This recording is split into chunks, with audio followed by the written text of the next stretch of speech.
आणि या क्षणाची सर्वात मोठी बातमी समोर येते। बेस्टच्या कामाचा मंत्र्यांच्या बंगल्यांना सुद्धा फटका बसलेला आहे। मंत्र्यांच्या बंगल्यांचा वीज पुरवठा अर्ध्या तासांपासून ठप्प आहे।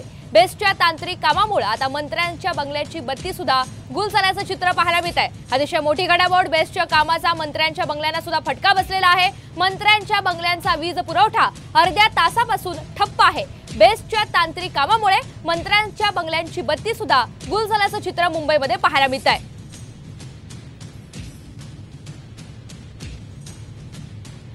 तर आताच्या घडीची एक मोठी बातमी आपण पाहतोय। बेस्टच्या कामाचा मंत्र्यांच्या बंगल्यांना फटका बसलेला आहे। मंत्र्यांच्या बंगल्यांचा वीज पुरवठा गेल्या अर्ध्या तासापासून ठप्प आहे।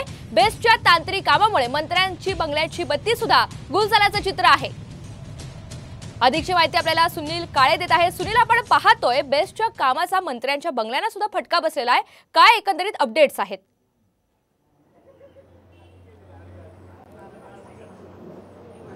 आपण बघतोय की गेल्या अर्धा ते पाऊण तासापासून वीज पुरवठा खंडित झालेला आहे। पंखे आणि सर्व जे लोक आहेत ते बाहेर बसलेले आपल्याला पाहायला मिळत आहेत आणि जवळपास पाऊण तासापासून जी ट्रिपवर जे झालेला आहे त्या ठिकाणामुळे हा पुरवठा जो आहे तो खंडित झालेला आहे। त्यामुळे जे मंत्रालयाच्या समोर हा भाग आहे, हाय प्रोफाईल भाग समजला जातो, इथे मुख्य सचिवांचा बंगला सुद्धा आहे, त्याचबरोबर इतर जे कॅबिनेट मंत्री आहेत त्यांचा सुद्धा बंगला आहे आणि ही बेस्टची गाडी आली आहे आणि जवळपास एक अर्धा ते पाऊण तास झाला या ठिकाणी बेस्टचं काम जे आहे ते चालू झालेलं आहे। आणि किमान अजून जो वीज पुरवठा जो आहे तो हे जे मशीन दिसतंय मीटरचं मशीन आहे, या ठिकाणाहून वीज पुरवठा जो आहे तो खंडित झाल्याचं आपल्याला पाहायला मिळते। आणि त्यामुळे सर्व जे बंगले आहेत त्या बंगल्यांच्या परिस्थिती, कारण की बहुतांश ठिकाणी AC वगैरे आहेत आणि जवळपास अर्धा ते पाऊण तास आहे या ठिकाणी शंभूराज देसाई यांचा बंगला असेल, मुख्य सचिव यांचा बंगला असेल किंवा राष्ट्रवादीचं कार्यालय असेल, त्याचबरोबर बाळासाहेब भवन असेल, या ठिकाणी हा जो वीज पुरवठा जो आहे तो खंडित झालेला आपल्याला पाहायला मिळतोय। आणि त्यामुळे जे कर्मचारी असतील, अधिकारी असतील, काही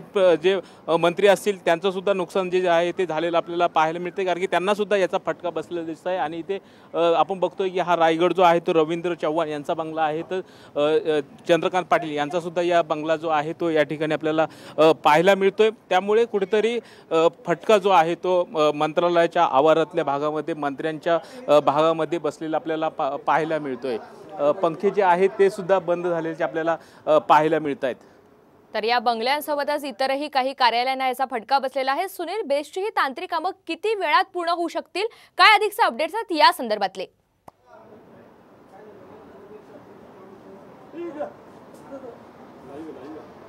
जे बेस्टचे कर्मचारी आहेत त्यांचं म्हणणं आहे की जवळपास आम्ही अर्धा तासापासून प्रयत्न करतो की इथलं जे तांत्रिक बिघाड आहे तो दूर करण्याचा। आपण जी गाडी मगाशी बघितली ज्या ठिकाणी जो बेस्टचे कर्मचारी जे आहे ते काम करताना दिसत होते, त्या ठिकाणच्या जे लोकांचं म्हणणं आहे की अजूनही काही तास जो आहे तो या बंगल्यांना लागू शकतो आणि त्यामुळे बेस्टचा जो वीज पुरवठा आहे तो खंडित झाल्यामुळे जवळपास त्याला रिपेअरिंगमध्ये किमान तास लागण्याची शक्यता आहे। आत्ता काही वेळापूर्वी ते कर्मचारी कामं करत होते, पण आता ते कर्मचारी अजून दुसऱ्या ठिकाणची जी लाईन आहे ती दुरुस्त करण्यासाठी गेलेले आहे आणि त्यामुळे अजून किमान काही वेळ जो आहे तो जो आहे तो सांगता येत नाही, पण अजून काही वेळ वीज पुरवठा खंडित राहण्याची शक्यता आहे आणि त्याच्यामुळे जे हाय प्रोफाईल हा जो परिसर आहे याला फटका बसताना आपल्याला पाहायला मिळतोय। नक्की सुनील, धन्यवाद सविस्तर माहितीबद्दल। तर बेस्टच्या कामाचा मंत्र्यांच्या बंगल्यांना सुद्धा फटका बसलेला आहे आणि या परिसरामध्ये विजय वडेट्टीवार यांचा बंगला आहे, इतर काही मंत्र्यांचे सुद्धा या ठिकाणी बंगले आहेत, अंबादास दानवे यांचा सुद्धा यामध्ये समावेश आहे। तर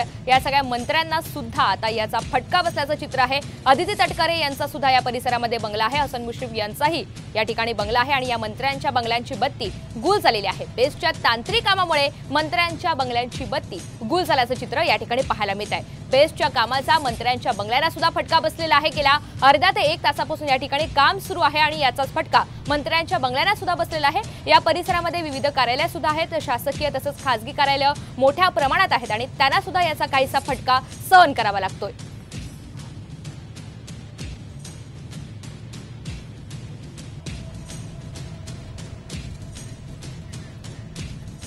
मंत्र्यांच्या बंगल्याचा आपण पाहतो वीज पुरवठा अर्धा तासापासून ठप्प झालेला आहे। शिवसेना शिंदे गट कार्यालय या परिसरामध्ये आहे, तसंच हसन मुश्रीफ यांचा सुद्धा बंगला आहे आणि या परिसरात आता बत्ती गुल झाल्याचं चित्र पाहायला मिळत आहे।